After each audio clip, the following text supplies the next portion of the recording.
Love in your late 50s feels vastly different from love in your late 20s. You tend to believe you possess greater wisdom, a more cautious approach. You imagine you can readily detect falsehoods, having encountered them all before. However, sheer desperation can cloud your judgment, and profound solitude can lead to foolishness. I brought Nim from Thailand to Portland, provided her with every desire, and accepted every assurance she offered. 6 months thereafter, I found myself alone in my living space, meticulously tallying expenses, questioning how a man of my years could be ensnared by the most time-worn deception. It's a peculiar irony that the heart you believe you are mending is in fact the very instrument of its own dismantling. Should you find our presentations engaging, please consider activating the subscription alert and leaving a remark detailing your viewing location. Your personal narratives hold significance, and we are attentive listeners. I observe Nim meticulously folding my pre-worn T-shirts, her attention to detail mirroring the care she bestows upon every task. Her petite hands glide over each crease, as though imbuing my faded Portland Trailblazers jersey with profound importance, deserving of such meticulous respect.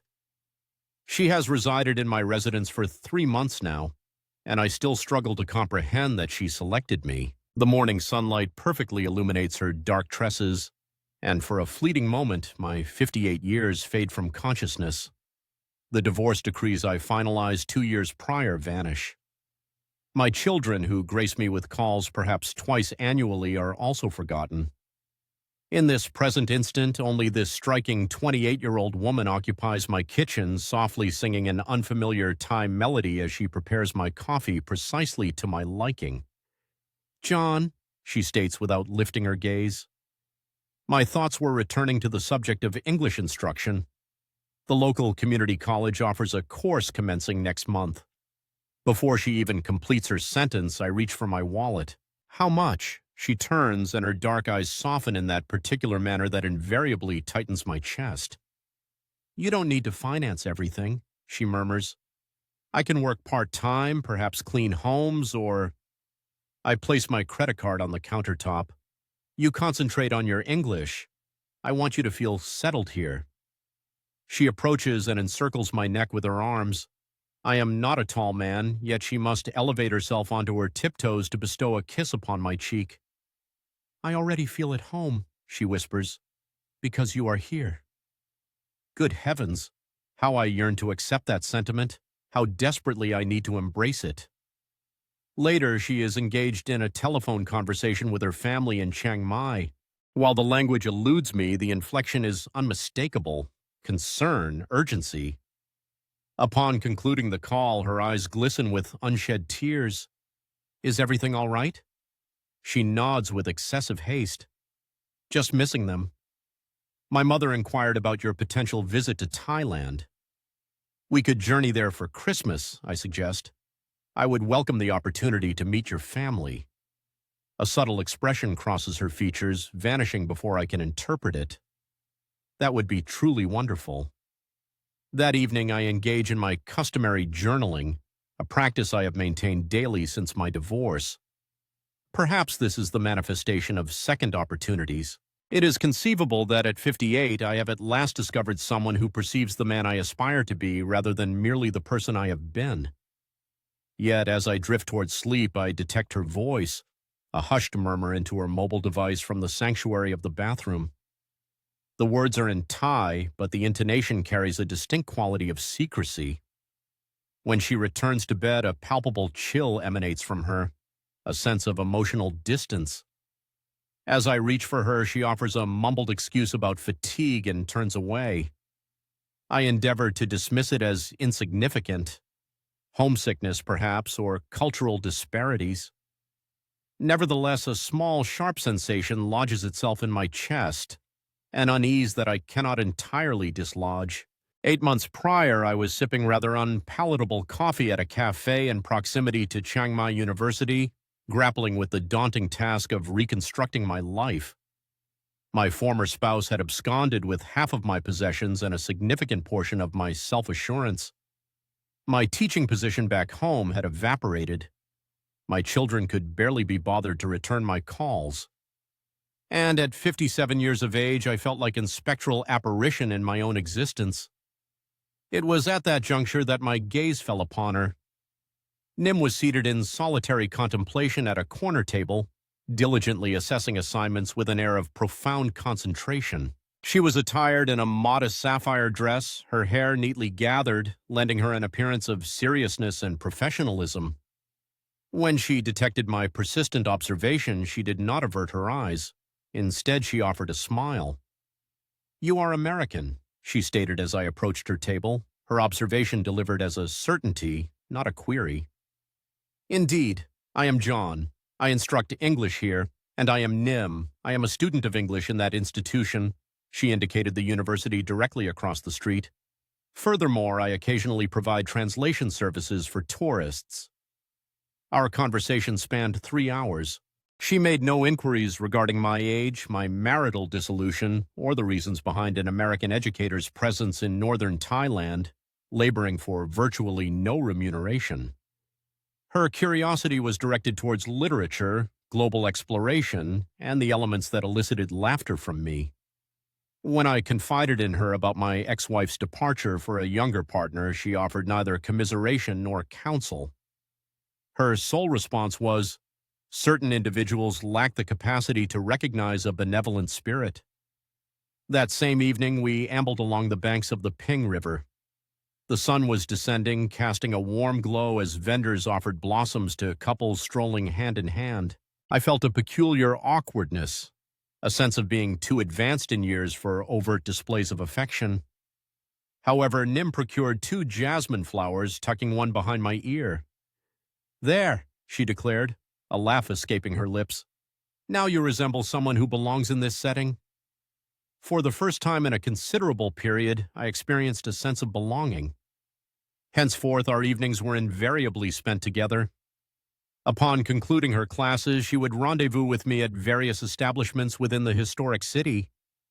She never solicited financial assistance for meals, nor did she allude to monetary matters or material gifts. Her sole desire was discourse, to absorb knowledge about America, and to hone her English proficiency, which was already remarkably superior to that of numerous native speakers I encountered. 3 months into our acquaintance, as my teaching tenure was drawing to a close, and I faced the impending decision of whether to remain or return to Portland, she wept. "Take me with you," she pleaded. We were situated in my modest abode, and she was actively assisting me with my packing. "I wish to forge something genuine with you, John. I have never encountered anyone quite like you." "I am approaching 60, Nim. You are 28. You could attract anyone." She cupped my face in her hands. "I desire no one else. I want you. You provide me with a sense of security.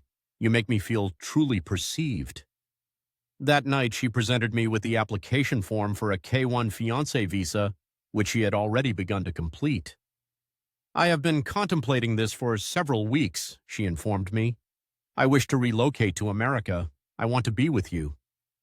Reflecting upon that moment now, I recognize the profound oversight in failing to inquire about the accessibility of that application, to question the opportune timing. However, when one has endured such prolonged solitude, and a woman of such captivating youth and beauty declares her preference for you above all others, the instinct is not to probe, but to readily accept. The initial observation I made was the subtle alteration in her English contingent upon her immediate requirements. When financial assistance for her family is needed, each utterance is delivered with impeccable clarity. "John, my grandmother is hospitalized. The medical expenses amount to $500. Might you be able to assist?" The grammar and pronunciation are flawless. Yet when I inquire about her day, her companions, or the lengthy phone conversations that cease the instant I enter the room, she suddenly exhibits confusion. "What you mean?" she might ask, tilting her head as if unable to comprehend basic vocabulary we have utilized countless times previously. It has been 2 months since her arrival in Portland, and minor discrepancies are beginning to surface, elements I tend to suppress to avoid appearing as a suspicious, overbearing elderly gentleman. Yesterday, I proposed a video call to her grandmother in the hospital. Nim's complexion instantly paled.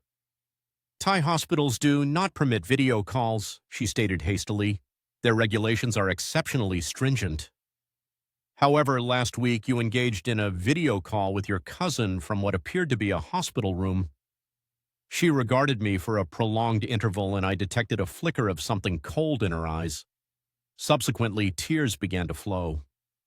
You do not trust me, she declared, her voice fracturing at precisely the opportune moments. I abandoned my family, my country, everything familiar to be with you, and you suspect me of deception? I felt utterly monstrous. I held her close as she wept, offering repeated apologies and vowing to cultivate greater faith in her. However, that night, lying beside her, I could not dispel the persistent notion that those tears had been meticulously rehearsed. This morning, while searching for my reading glasses, I discovered a secondary mobile device concealed within her handbag. What is this for? She responded with minimal engagement from her magazine. More economical rates for communication with Thailand. A friend recommended this plan, but your existing phone offers international calling capabilities. This one is superior. She retrieved the device and discreetly placed it in her pocket. Why do you pose so many inquiries, John? In Thailand, couples place trust in one another. She has maintained a palpable distance ever since. She dedicates more time to her devices, both of them, than to conversing with me. When I suggest venturing out, exploring Portland, perhaps visiting the coastline, she cites fatigue. When I attempt to initiate intimacy, she claims a headache, digestive discomfort, or expresses concern over her English assignments, though I never observe her engaged in study. Last night, I awoke at 2 a.m. to find her absent from our bed. I discovered her in the bathroom, whispering with considerable urgency into the secondary phone. Upon noticing my presence, she abruptly terminated the call. Unable to sleep, she offered as an explanation. Phoning my sister, different time zones. It is currently 2 o'clock in the afternoon in Thailand. She is employed on the night shift, another perfectly crafted explanation. Another minor falsehood that may or may not be a fabrication, yet these minor incidents accumulate, akin to hairline fractures in glass. Each is infinitesimal, but collectively they render something that was once transparent, now seemingly fractured. I am eager to trust her.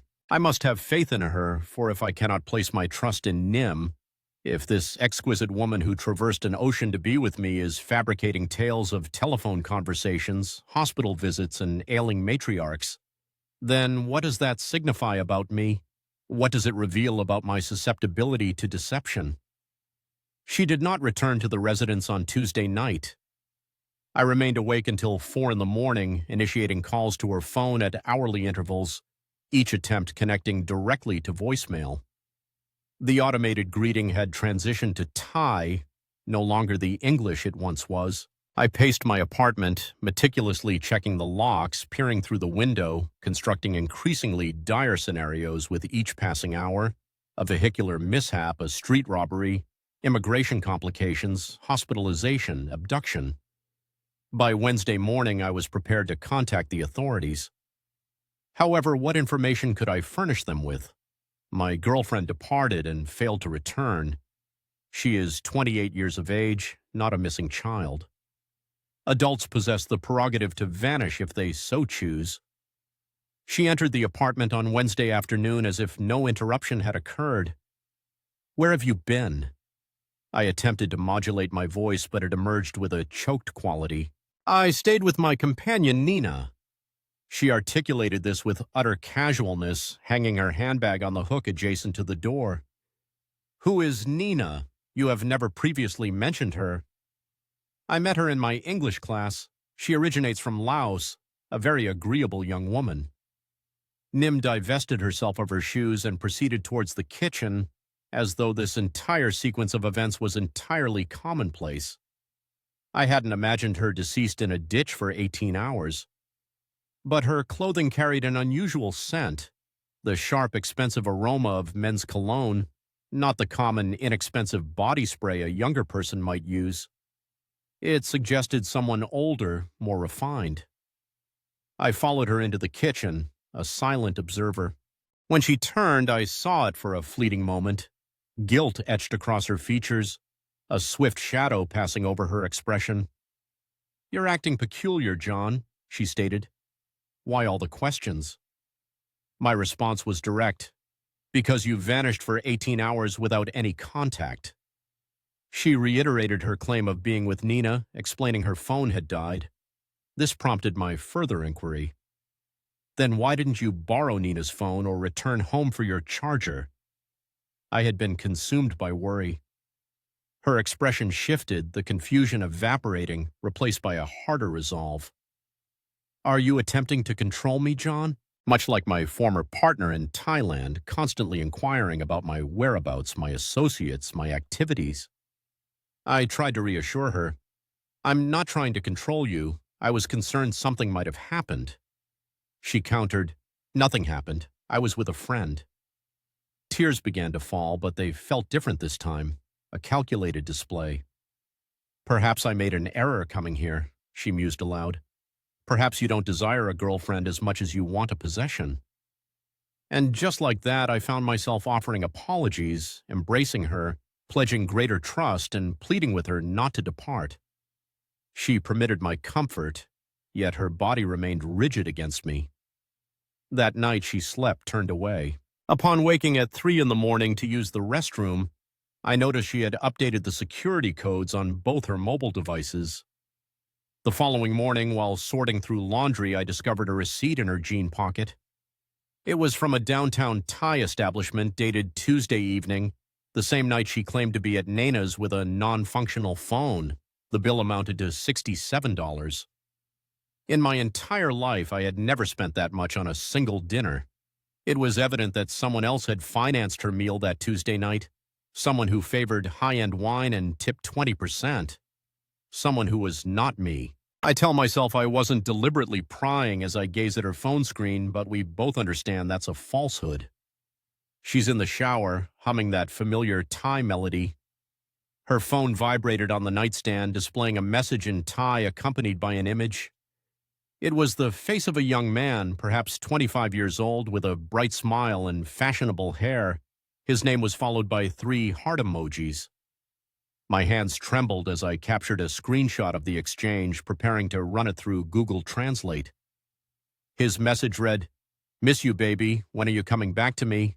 Followed by, "Soon the American is almost ready." He then asked, "How much longer? I'm tired of waiting." Her reply was, "A few more months. His visa application takes time, then I get my green card and come home." His subsequent question was, "What if he finds out?" Her response was dismissive. "He won't. He's too lonely to ask pertinent questions." The shower continued its steady flow. I meticulously photographed the entire conversation, my heart pounding so forcefully that holding my phone steady became a challenge. When she emerged, enveloped in my old bathrobe, I was seated on the bed, her phone in my hands. "Who is Cayman?" I asked. She didn't even falter. There was no surprise, no panic, no haste to provide an explanation. She simply met my gaze with those dark eyes, making a silent decision. "You went through my phone," she stated. "Who is he?" She replied. She sat at the vanity, commencing to brush her damp hair as if we were engaged in casual conversation about the weather. "Someone I knew previously, your boyfriend." I clarified, "An ex-boyfriend. We separated before I met you." She then added, "He says he misses you." "You told him I'm almost ready," I countered. "Ready for what?" Now she turned to face me, her expression completely transformed. It was cold, calculating, as if she were assessing how much of the truth I could tolerate. "You were aware I had a life prior to you, John. I did not originate from nothing." "Are you still in love with him?" I inquired. She emitted a laugh devoid of any mirth. "Love? You believe this is about affection?" The way she articulated it sent a chill through me. "What is it about, then?" She stood and approached me. For a brief instant, I anticipated her touching my face, perhaps offering more deception, or even weeping and making me feel culpable for my suspicions. Instead, she declared, You brought me here. You signed documents agreeing to provide for me. You cannot simply discard me now because you disapprove of what you've discovered. I maintained, I'm not discarding you. I'm asking for your honesty. Honesty, she echoed, tilting her head as if contemplating the concept. All right. The truth is I am 28 years old, attractive, and capable of attracting any man I choose. However, I selected you because you represented security, because you expressed gratitude, because you posed fewer questions than others. Others, I repeated, a sense of dread creeping in. Did you imagine you were my first American, John? My first solitary gentleman who needed to feel significant? I struggled to draw breath. The room seemed to spin, and all I could contemplate was the number of times I had spoken of her to others, my sister, my colleagues, my children. I recalled the awkward Christmas phone call where I attempted to project happiness and success, certainly not the image of a forlorn older man being deceived by a woman young enough to be his daughter. How many others? I asked. She responded with a shrug. Does it truly matter? You're the one who found this arrangement beneficial. You worked out how you develop feelings for me. That simplifies everything. That evening, I contacted my sister in Seattle. I disclosed everything. Her disappearance, the secondary phone, the ex-boyfriend, and the conversation concerning other American men. John, my sister said gently, you realize what this sounds like, don't you? Yes, I whispered. I know precisely what it sounds like. What are you going to do? I glanced through the bedroom door at Niam, who was engrossed in her phone, actively texting on both devices while watching television as if nothing had transpired. I don't know, I confessed to my sister. Honestly, I haven't the faintest idea. Unable to sleep, I found myself at my kitchen table, a calculator and a stack of receipts before me, tallying the financial cost of what I perceived as love. Visa application and legal fees, $3,200. Airfare from Thailand, $847. English courses at Portland Community College, $800 per month, 3 months thus far. Funds remitted to her family for various urgent needs, $500 here, $300 there, $200 for medication, $400 for her brother's tuition fees, totaling at least $2,000, likely more. New attire as American fashion differs, $1,200. An iPhone 14 because her previous device was incompatible with American networks, $800. A laptop for her academic pursuits, $900. Furnishings for the apartment, as she desired a feminine touch, $1,500. The calculator displayed a sum of $12,247, but that represented only the monetary expenditures. It did not encompass the dinners where I patiently listened to her practice English, nor the evenings I held her as she lamented missing Thailand, nor the introductions to my friends, the awkward exchanges with my children, or the Christmas card bearing both our names. It did not account for the piece of my heart I had so carelessly relinquished. Niam emerged from the bathroom and observed me with the receipts spread across the table. What are you doing? She inquired. Calculating, I replied. She sat down opposite me, and for the first time in weeks, her demeanor lacked defensiveness.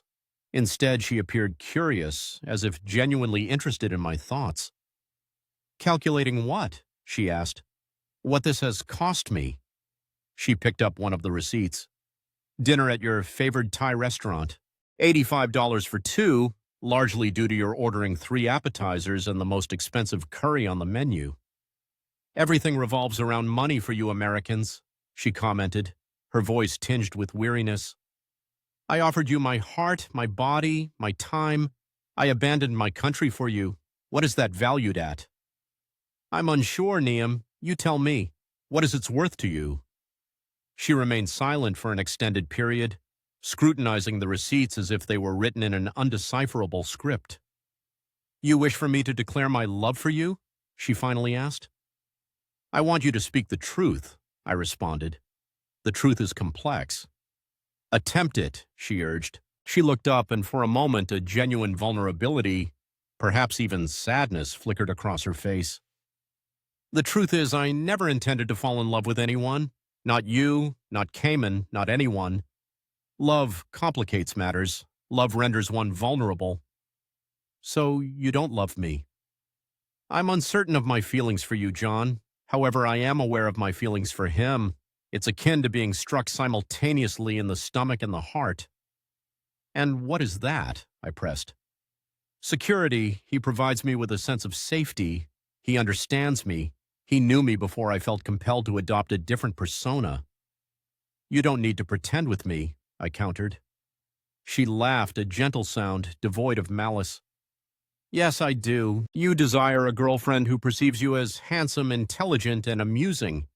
You seek someone who makes you feel youthful, desirable, and cherished.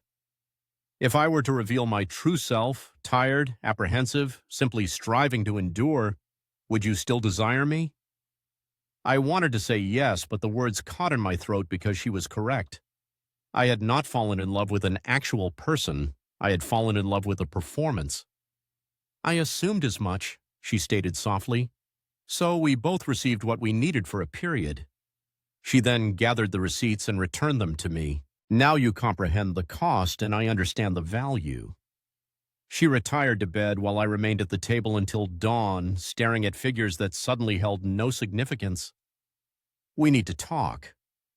I had been rehearsing these words to myself for 3 days, visualizing the progression of the conversation.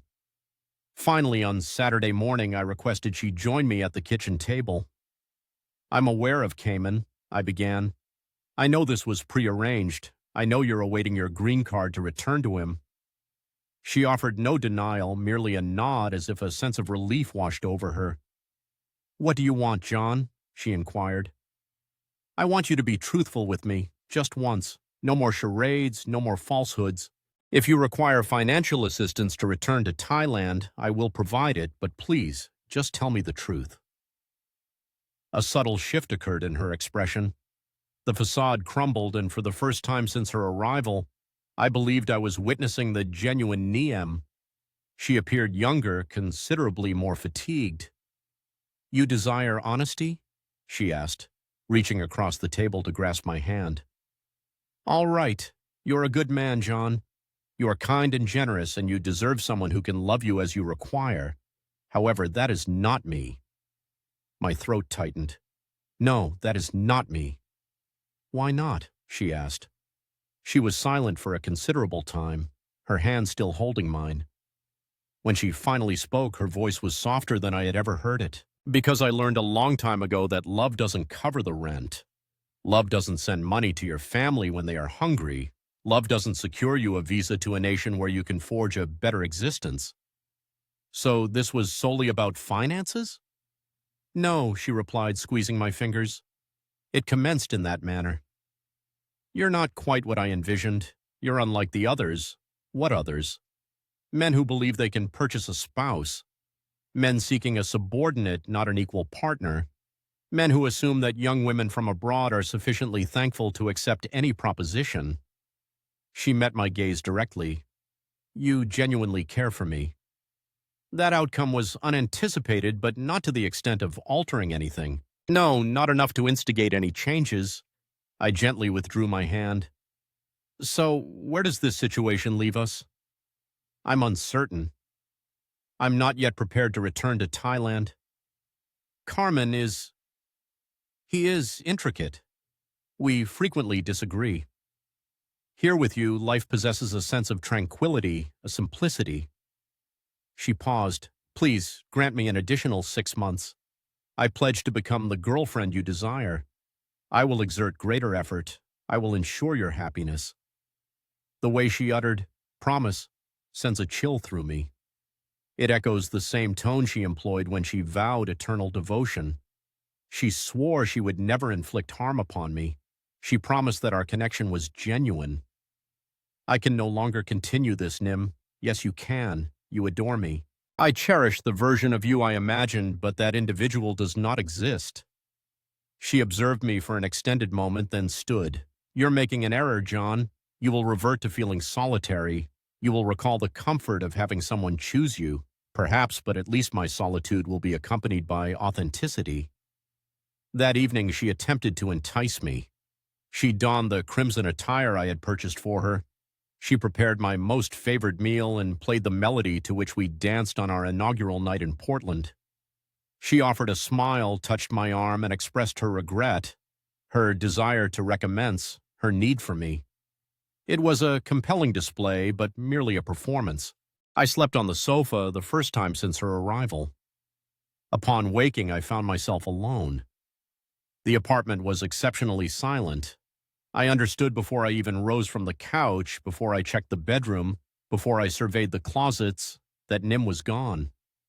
Not merely out for errands or visiting her enigmatic associate, Nana. She had vanished. Her garments were absent from our shared dresser. Her cosmetics were removed from the bathroom vanity. The laptop I had gifted her, the mobile device, the costly winter outerwear, all had disappeared. The sole vestige of her presence was the faint aroma of her perfume and a note left on the kitchen counter. "John, thank you for all of it. I apologize that it concluded in this manner. You merit someone capable of loving you as you require. Take care of yourself." Nim, without any explanation, no forwarding address, no contact number where I might reach her. I dialed her mobile and the line was disconnected. The secondary phone immediately connected to a voicemail message in Thai. I accessed my bank balance via my phone, anticipating it to be depleted, but she had not taken any funds. Every cent I earned instructing adult learners in English at the community college remained.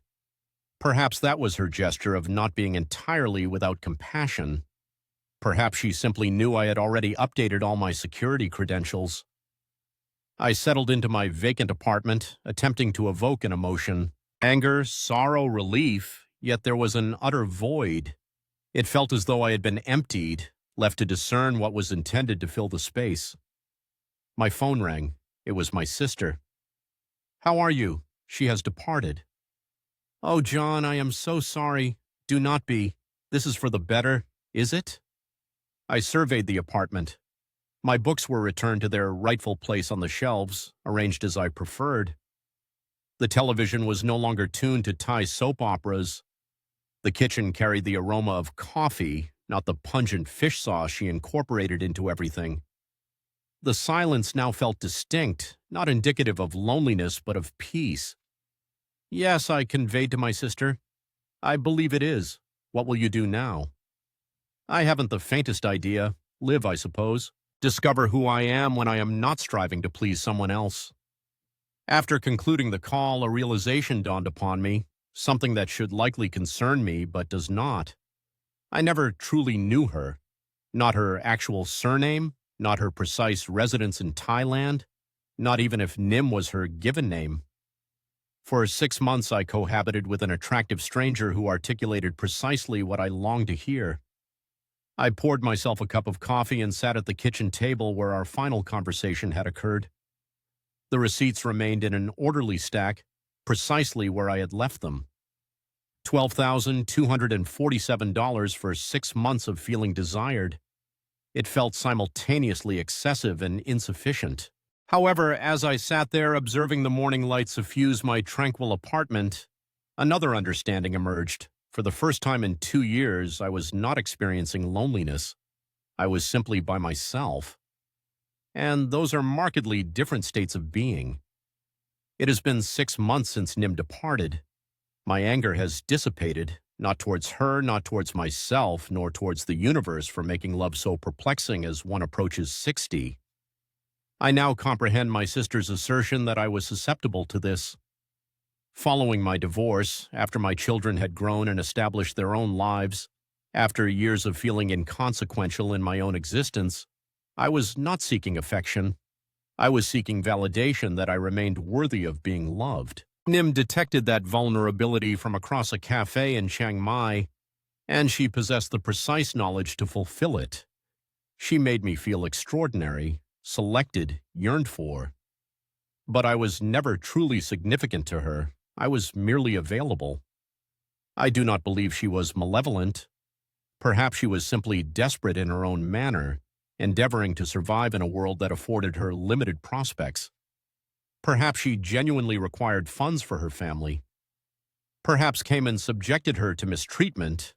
and my companionship represented the closest semblance of serenity she could attain. I was a resolution to her predicaments, just as she was a resolution to mine. The distinction lies in the fact that I fell in love with the solution. She merely exploited it. The curious aspect is that I am now grateful for that, not for the deception or the monetary exchange or the manner of its conclusion, but for the insight it provided regarding the divergence between being required and being cherished. I am currently seeing someone. Her name is Susan, and she instructs fourth grade at the elementary institution where I volunteer on weekends. She is 52 years old, divorced, and has 2 adult daughters who communicate with her each Sunday. When she smiles, I can perceive her entire life story reflected in her eyes. The marriage that faltered, the years of raising children independently, the quiet fortitude necessary to embark on a new in one's 50s. There is nothing exotic about Susan. She does not make me feel youthful, special, or preferred above other men. She does not require me to rescue her, to finance her aspirations, or to validate my worth through credit card expenditures. What she offers is more straightforward and infinitely more precious. She is genuine. When Susan recounts her day, I believe her. When she states she will call, she follows through. When we formulate plans, she adheres to them. She procures her own coffee, operates her own vehicle, and holds opinions on films, political discourse, and the allocation of vacation days. She does not make me feel like a hero. She cultivates the feeling of being a partner. Last week, she met my sister when she visited from Seattle. During dinner, my sister inquired about our meeting. Online dating, Susan chuckled. Can you fathom it? 2 individuals of middle age engaging in virtual courtship as if they were adolescents. What prompted you to contact John? My sister inquired. Susan regarded me and offered a smile.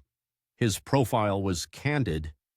He did not attempt to project an image of being younger, wealthier, or more captivating than his reality. He simply presented as authentic.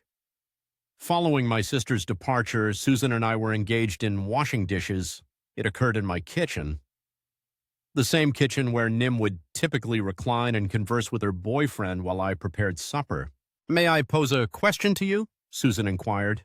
Anything. That individual who resided here previously, the one from Thailand, do you ever find yourself longing for her? I contemplated this for an extended period. I miss the sensation she evoked, but I do not miss her, for I never truly knew her. And how do I make you feel? I turned to face Susan, truly observe her, her hair now streaked with gray, neatly secured in a ponytail, her reading glasses suspended from a cord around her neck, her hands that bear the testament of 52 years of labor, of nurturing children, and of constructing a life autonomously. Like myself, I informed her. You make me feel like myself. She nodded as if that explanation was perfectly logical. Good. That is precisely the kind of person I wish to be with. It is not exotic or thrilling. It is not the sort of romantic narrative that inspires cinematic adaptations, but it is genuine, and genuine is sufficient. Genuine encompasses everything. Occasionally, in the quiet of the night when sleep eludes me, I contemplate Nim's fate. Did she return to Cayman? Did she locate another solitary American to provide for her needs? Did she ever discover whatever it was she was truly searching for? I sincerely hope she did. I hope she found solace, love, or at the very least a life that does not necessitate her adopting a false persona. However, for the most part, I no longer dwell on her, because the most rewarding aspect of cherishing someone genuine is the absence of the need to question the veracity of the experience. You already possess that certainty. The heart you believe you are mending might indeed be the one causing the fracture, but at times complete demolition is a prerequisite for constructing something authentic.